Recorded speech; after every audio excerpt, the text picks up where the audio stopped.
God never disappoints and always establishes or fulfills the cries of his people.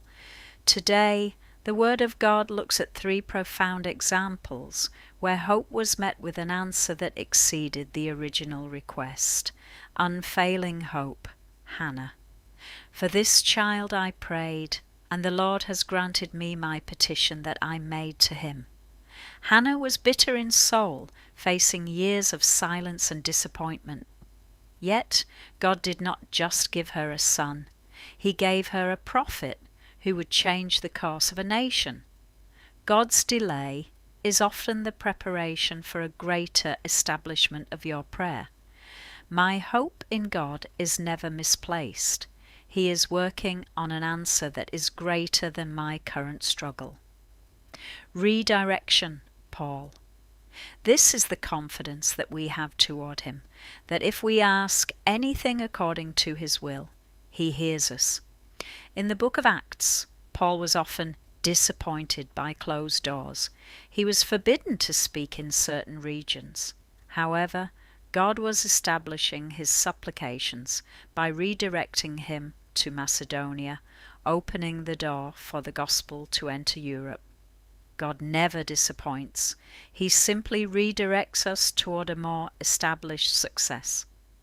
I am confident that when God closes one door, he is establishing a better path that I cannot yet see. God's timing, the disciples.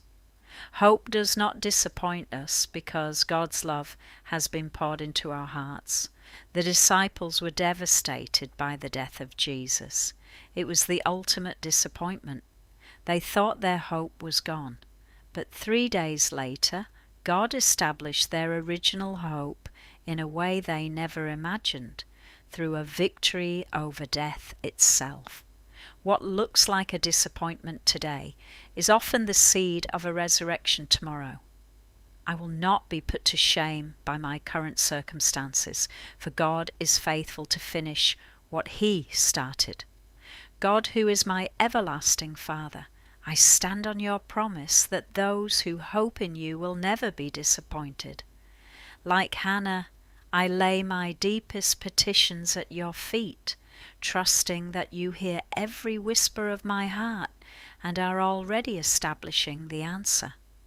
When I face closed doors or redirections like Paul, remind me that you are not denying me, but protecting me and positioning me for a greater purpose.